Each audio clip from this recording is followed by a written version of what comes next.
Welcome to Watch Mojo. And today, we're counting down our picks for the most popular concerts that were considered the catalyst for struggling musicians' comebacks.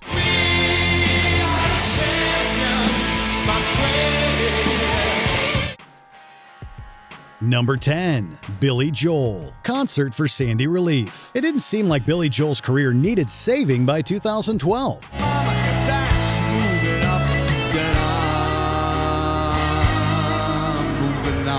He had been mostly retired since 1999, living off his status as a classic rock figurehead. But after the shooting tragedy at Sandy Hook Elementary School, he felt compelled to participate in a benefit concert at New York's Madison Square Garden. In the middle of the night, I go walking in my sleep. Beyond the success of the charity, viewers of the broadcast singled out Joel's half-hour rendition of his most beloved classics. He himself would credit the event with renewing his passion for live performance. Just over a year later, Joel began his 10-year residency at the venue that affirmed his continued relevance as an artist to the world. It was a comeback for the ages. Only the good die.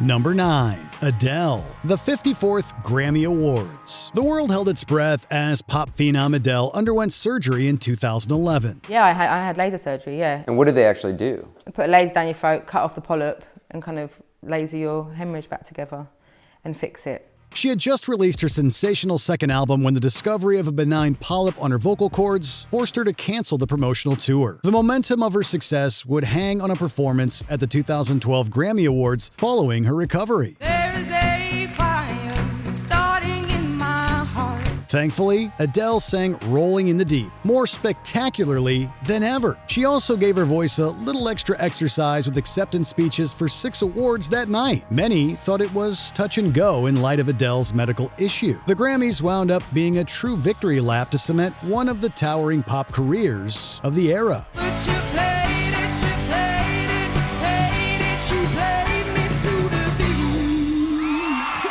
Number 8. Eric Clapton, MTV Unplugged. Despite regular output and acclaim, blues rock legend Eric Clapton had lost much of his relevance by the 1990s.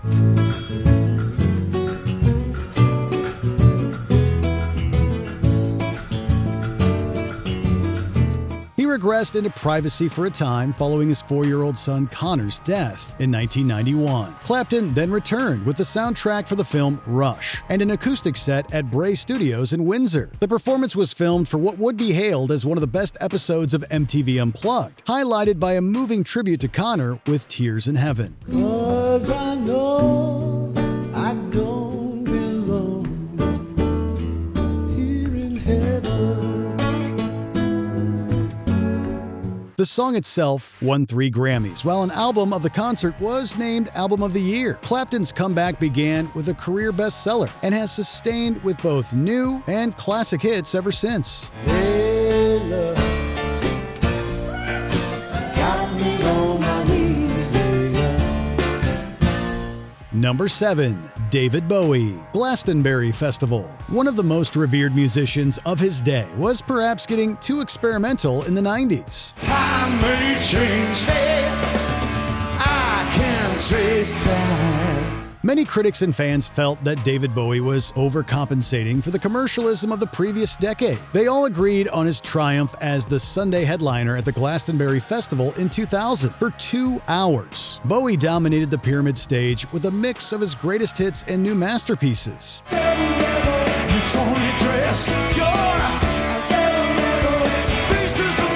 The BBC received serious backlash for cutting the broadcast short, per an agreement with the camera-shy rocker. The world would eventually witness the full concert and embrace it as one of the greatest in the history of the festival. It was the comeback of the new millennium for an artistic visionary and pop idol.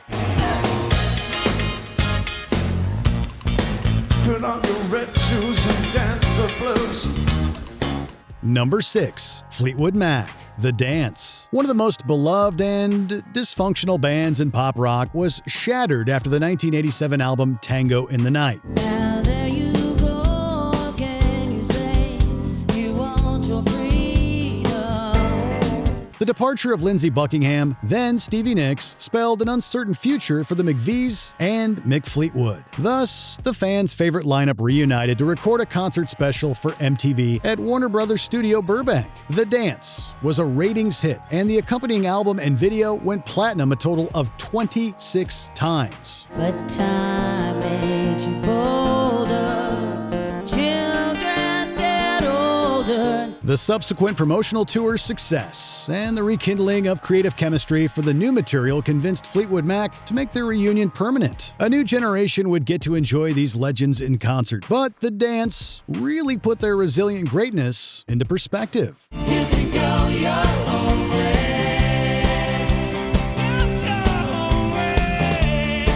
Number 5. Elton John, The Troubadour. With 2 albums, Elton John was a rising star in the UK and mostly unknown in the States. Through much negotiating and a pay cut, he and his new band were able to hop the pond for a 6-night stint at the Troubadour in West Hollywood. They only needed the night of August 25th to make history. John's elaborate and eccentric performance prompted Robert Hilburn of the LA Times to write, "He's going to be one of rock's biggest and most important stars." The critics were right this time, as John's costly gamble propelled him onto the world stage and boosted his self-titled sophomore album into a mega hit. This would-be flash in the pan has been the music world culture ever since. Number 4. Queen, Live Aid. It's hard now to imagine that Queen was slowing down by 1985. Goodbye, everybody.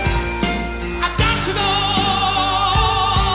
Their last 2 albums were so critically and commercially disappointing that they opted out of a North American tour. It's believed they were considering breaking up when they booked Bob Geldof's benefit concert for famine relief in Ethiopia. Queen's half-hour set at London's Wembley Stadium was immediately praised as the highlight of Live Aid. Listen, your love, I just can't handle it. Over time, it's become popularly recognized as one of the most important concerts in rock history. It certainly was for Queen, who then scored the film Highlander and released the album A Kind of Magic to wide acclaim. Of course, Live Aid alone dismissed any doubt that Queen would ever fall from the peak of rock. Yeah, do it.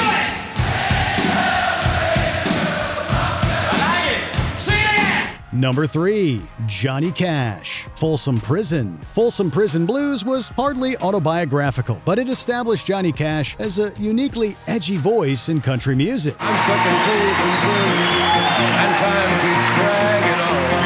His status was nonetheless devastated by substance use disorder in the latter 1960s. After briefly retreating from the public to get clean, he mounted a comeback that played on both his bad boy image and the setting that first made him a star. Cash performed at Folsom State Prison on January 13, 1968, reviving his old trend of holding concerts for prison inmates. This time, he delivered a grit that stunned the world when a recording of the show was released 4 months later. Cash, formally taking control of a dark brand, thus cemented his critical and public renown for generations. Because you're mine, I walk the line. Number 2. Tina Turner, The Ritz. In 1976, R&B superstar Tina Turner went solo after leaving her creative partner and abusive husband, Ike.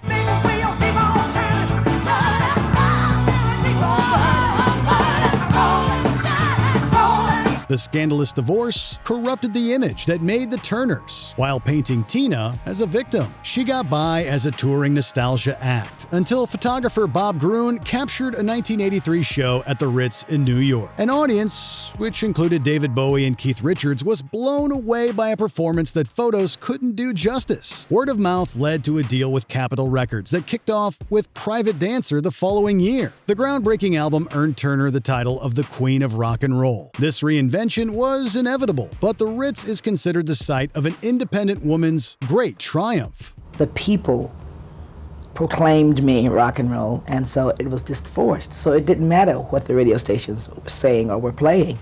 Before we continue, be sure to subscribe to our channel and ring the bell to get notified about our latest videos. You have the option to be notified for occasional videos or all of them. If you're on your phone, make sure you go into your settings and switch on notifications. Number 1. Elvis Presley, 68 Comeback Special. The highest-paid actor in Hollywood was more upset than the true fans about his absence from the stage throughout the 1960s. You ain't nothing but a hound dog. Record sales were also plummeting amidst a new age in rock music. Manager Colonel Tom Parker thus lined up a 1-hour NBC special to air on December 3, 1968. The show, simply titled Elvis, was filmed at NBC Studios in Burbank with dazzling production values. More importantly, it featured a legendary showman still in his prime. 42% of television audiences tuned in to watch Elvis Presley's first concert in 7 years, which really just saved his credibility and youth appeal. But the commercial resurgence on top of that makes his comeback special the definitive example of what a single concert can accomplish. For I can't help falling in love with you. Which live performances do you think best encapsulated your favorite artist's resilience? Work up the crowd in the comments.